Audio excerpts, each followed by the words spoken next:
Hello ಸ್ನೇಹಿತರೆ, ಹೊಸ ಪ್ರೊಫೈಲ್ಗೆ ನಿಮಗೆಲ್ಲ ಸ್ವಾಗತ. 2 ಲಕ್ಷ ಸಂಬಳ ಇದ್ದರೂ ನೆಮ್ಮದಿ ಇಲ್ಲ ಎಂದು ಮಾಹಿತಿ ಕೊಟ್ಟಿದ್ದಾರೆ. ಹೆಸರು ಹರಿಪ್ರಿಯ ಅಂತ, ವಯ 35 ನಡೀತಾ ಇದೆ. ಇವರು ಮಾಡುವ ಕೆಲಸ ಅಸಿಸ್ಟೆಂಟ್ ಇಂಜಿನಿಯರ್ ಆಗಿ ಕೆಲಸ ಮಾಡ್ತಾ ಇದ್ದಾರೆ. 2 ಲಕ್ಷ ಇವರಿಗೆ ಸಂಬಳ ಇರುತ್ತೆ. ಜೀವನ ಬಂದ್ಬಿಟ್ಟು ವಿಧವೆ ಆಗಿರೋದಾಗಿ ಮಾಹಿತಿ ಕೊಟ್ಟಿದ್ದಾರೆ. ಇರೋದು ಬೆಂಗಳೂರು. ಇವರ ತಂದೆ ತಾಯಿ ಹಳ್ಳಿ ಊರಲ್ಲಿ ಇರೋದಾಗಿ ಮಾಹಿತಿ ತಿಳಿಸಿದ್ದಾರೆ. ಇವರು ಇವಾಗ ತುಂಬ ಚಿಂತೆಗೆ ಒಳಗಾಗಿದ್ದಾರೆ. ಸೊ ಧೈರ್ಯ ಹೇಳುವ ಹಾಗೂ ಸಲಹೆ ಕೊಡುವಂತಹ ಒಬ್ಬ ವ್ಯಕ್ತಿ ಬೇಕಾಗಿದ್ದಾನೆ.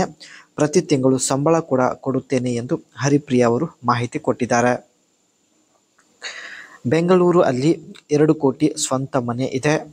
ಅಸಿಸ್ಟೆಂಟ್ ಇಂಜಿನಿಯರ್ ಕೆಲಸದಿಂದ ಮನೆಗೆ ಬಂದ ಮೇಲೆ ತುಂಬಾನೇ ಬೇಸರ ಆಗುತ್ತದೆ ಎಂದು ಮಾಹಿತಿ ಕೊಟ್ಟಿದ್ದಾರೆ.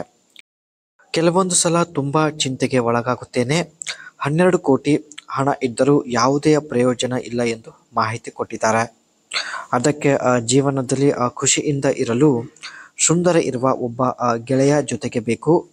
ನನ್ನ ಚಿಕ್ಕ ಚಿಕ್ಕ ಕೆಲಸದಲ್ಲಿ ಸಹಾಯ ಮಾಡಬೇಕು. ಪ್ರತಿ ತಿಂಗಳು ಸಂಬಳ ಕೂಡ ಕೊಡುತ್ತೇನೆ ಎಂದು ಮಾಹಿತಿ ತಿಳಿಸಿದ್ದಾರೆ.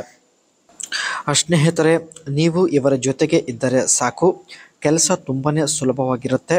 ಸೊ ಒಳ್ಳೆ ಸಂಬಳ ಕೊಡೋದಾಗಿ ಮಾಹಿತಿ ಕೊಟ್ಟಿದ್ದಾರೆ.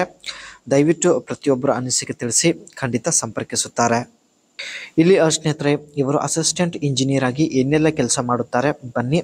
Technical support, assistant senior engineers with the design, development and implementation of engineering project. ತಾವು ತೆಗೆದುಕೊಂಡಿದ್ದ ಪ್ರಾಜೆಕ್ಟ್ ಸ್ನೇಹಿತರೆ ಡೆವಲಪ್ ಮಾಡೋದು ಮತ್ತು ಸಕ್ಸಸ್ಫುಲ್ ಆಗಿ ಕಂಪ್ಲೀಟ್ ಮಾಡೋದು.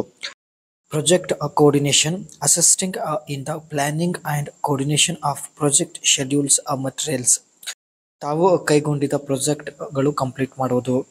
And data analysis and reporting, collecting and analysing data related to project performance and providing report for senior engineers. ಪ್ರಾಜೆಕ್ಟ್ಗೆ ಸಂಬಂಧಪಟ್ಟಂತಹ report senior engineers ಅವರಿಗೆ ತಾವು ಸಬ್ಮಿಟ್ ಮಾಡೋದು. ಇದೆಲ್ಲ ಸ್ನೇಹಿತರೆ ಅಸಿಸ್ಟೆಂಟ್ ಇಂಜಿನಿಯರ್ ಆಗಿ ಕೆಲಸ ಮಾಡ್ತಾ ಇದ್ದಾರೆ. ಪ್ರತಿ ತಿಂಗಳು 5 ಲಕ್ಷ ರೂಪಾಯಿ ಸಂಪಾದನೆ ಇರುತ್ತೆ. ಹಣದ ಸಮಸ್ಯೆ ಇರೋದಿಲ್ಲ. ಆದರೆ ಜೀವನದಲ್ಲಿ ಕೆಲವು ಸಮಸ್ಯೆ ಇರುತ್ತೆ. ಸೊ ಅದನ್ನು ಬಗೆಹರಿಸಿಕೊಳ್ಳಲು ಒಬ್ಬ ಕೆಲಸಗಾರನನ್ನು ಇಟ್ಟುಕೊಳ್ಳಲು ನಿರ್ಧರಿಸಿದ್ದಾರೆ.